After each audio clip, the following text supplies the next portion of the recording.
एक कदम ईश्वर की ओर। स्थिति प्रकरण 36वां सर्ग। अपने आप स्थित असक्त ही चित्त की सर्वत्र स्थिति है तथा चित्त की ही सर्वत्र स्थिति से संपूर्ण पदार्थों की स्थिति है। उनकी पृथक स्थिति नहीं है, यह वर्णन।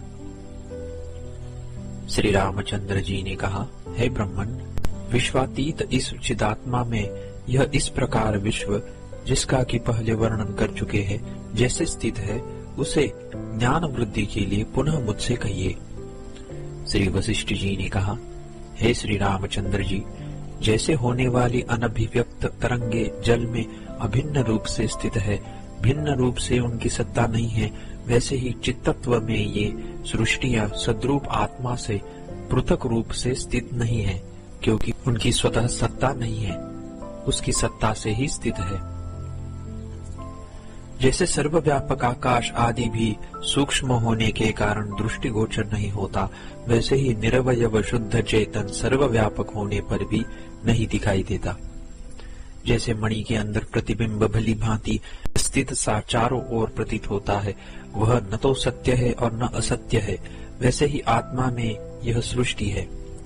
जैसे अपने आधारभूत और अपने में स्थित मेघों से आकाश स्पृष्ट नहीं होता, वैसे ही चित्त में स्थित और अनोन्याध्यासवश चित्त की आधारभूत सृष्टियों से परम चित्त स्पृष्ट नहीं होता।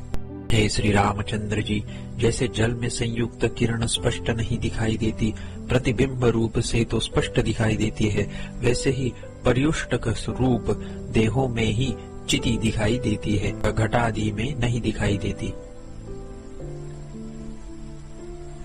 वह चिति सब संकल्पों से रहित, सब नामों से शून्य और अविनाशी स्वरूप है। उसके अधीन चैत्य तथा चिदाभास से ही उसकी जीवादि संज्ञा हुई है। ज्ञानियों के अनुभव में तो सारे संसार स्वरूप को निष्फल बनाने वाला एकात्म दर्शनशील आकाश से भी 100 गुना स्वच्छ वह चित्तत्व निष्कल रूपी ही है। जैसे जल रूप सागर में तरंगादिमयी प्रचुर भिन्नता जल से अतिरिक्त विकार वाली नहीं है, वैसे ही चिद्रूप सागर में त्वत्ता अहंतामयी प्रचुर भिन्नता चिन्मात्र से पृथक नहीं ही प्रकाशित होती है। चिति विषय की अभिवृद्धि करती है, ऐसा यदि मानते हो तो चिति की वृद्धि करती है, ऐसा समझो, क्योंकि चैत्य यानी विषय कोई अतिरिक्त पदार्थ नहीं है। इस प्रकार मनन करने से चिति का अपने में व्यापार न होने से यह चित्त स्वरूप आत्मा में ही स्थित है, कुछ अभिवृद्धि नहीं करता, ऐसा निष्कर्ष निकलता है। यह परमार्थ दृष्टि है।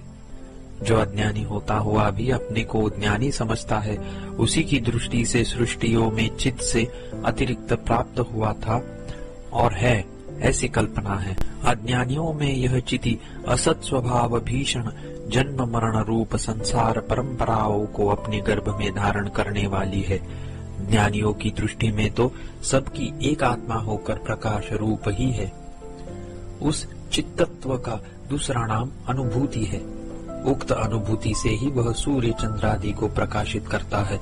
सब प्राणियों के विषय भोग में निमित्त है और संसार का भोग करने वाले जीवों के जन्म आदि में भी वही निमित्त है, क्योंकि आनंदाद्वयेव खल्विमानि भूतानि जायन्ते, ऐसी श्रुति है।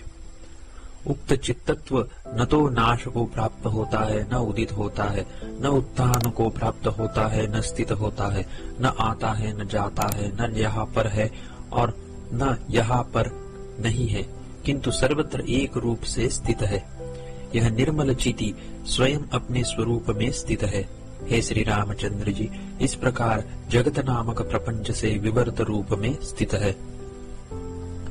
जैसे तेज के पुंजों से तेज ही स्फुरित होता है और जैसे जल के प्रवाहों से जल ही स्फुरित होता है, वैसे ही अपने स्पंद रूप सर्ग भ्रांतियों से चित्तत्व ही स्फुरित होता है। व्यवहारतः सर्वव्यापक आत्म रूप से उदित हुए अतएव परमार्थतः प्रकाश रूप मैं नहीं जानता हूँ, इस प्रकार के व्यवहार से अप्रकाश एवं परमार्थतः निरंश और व्यवहारतः अंशधारी अविद्या में अपने प्रतिबिंब रूप कृत्रिम वेश से अनंत स्वरूप का त्याग करते हुए यह मैं हूँ, इस अभिमान से शनै शनै जीव पद को प्राप्त हो रहे चित नाम वाले अपने स्वभाव से इस विभिन्नता के बद्ध मूल होने पर संसार के साथ साथ यह है, यह नहीं है, यह ग्राह्य है, यह त्याज्य है, इस प्रकार के इष्ट और अनिष्टों ग्रहण और त्याग के स्थानभूत देहात्म भाव की स्थिति को प्राप्त होने पर सैकड़ों शरीरों से विहित और निषिद्ध कर्मों से भोग्य जगत को वह चित्तत्व बनाता है और वस्तुतः नहीं भी बनाता है। वही चैतन्य पृथ्वी के अंदर स्थित अंकुरों के समूह रूप से वृद्धि को प्राप्त होता है।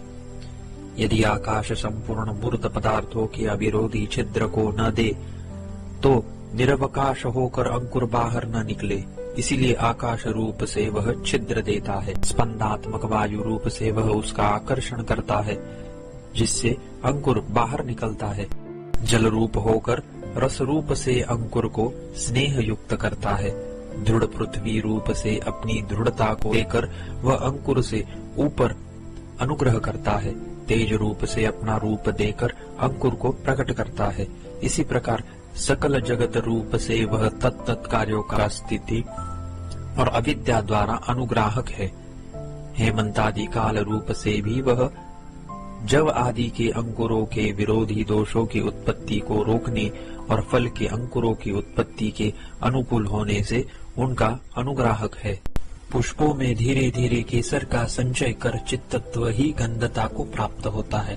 मिट्टी के अंदर स्थित रस स्वरूपता को प्राप्त हुआ चित्तत्व ही वृक्ष की वृद्धि द्वारा वृक्ष के मूल के तने के आकार को प्राप्त होता है। मूल में स्थित सुंदर रस भाव को प्राप्त हुआ चित्तत्व ही फल रूपता को प्राप्त होता है। वैसे ही मूल में स्थित रस पल्लवों में प्रविष्ट हो रेखा बनकर पत्र आदि के रूप को प्राप्त होते हैं। इंद्रधनुष के वृक्षों में नवीनता का संपादन करता हुआ वह चित्तत्व ही अवयवों से और समूह से जो भाव निरंतर होते हैं उन पर अनुग्रह करता है।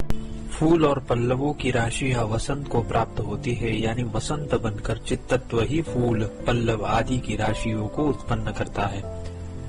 सूर्य की तेज की ताप शक्तियां ग्रीष्म ऋतु को प्राप्त होती है, यानी चिति ही ग्रीष्म ऋतु बनकर सूर्य की ताप शक्तियों को उत्पन्न करता है। ऐसा ही आगे भी समझना चाहिए। नीली मेघ घटाएं वर्षा ऋतु चाहती है तथा सब धान आदि की फल राशियां शरद ऋतु का अनुसरण करती है। हेमंत ऋतु में दशों दिशाओं हिम यानी बर्फ रूपी हार से युक्त होती है और शिशिर ऋतु में शीतल वायु जल को पत्थर बना देते हैं। वर्ष आदि रूप काल रूप से वही अपनी इस युगमयी मर्यादा को नहीं छोड़ता। सृष्टियां नदियों की तरंगों के समूह की तरह जाती है। स्थिरता रूप चतुरता को करने वाली नियति रूप से वही स्थिति को प्राप्त होती है। उसी के कारण सब जनों की आधारभूत और धीर पृथ्वी प्रलय तक स्थिर रहती है।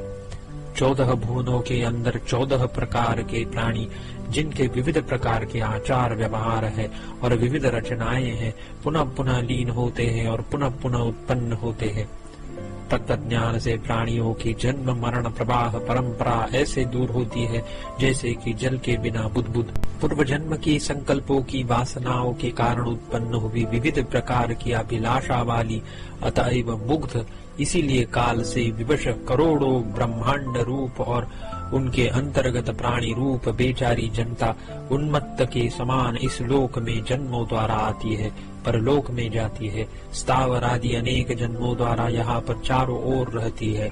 भोगों की उत्कंठा से ऐहिक और पारलौकिक भोगों के उपाय रूप धन धर्म आदि स्वार्थों का उपार्जन करती है। इस प्रकार जन्म और नाशों से संसार में वह घूमती है। 36वां सर्ग समाप्त।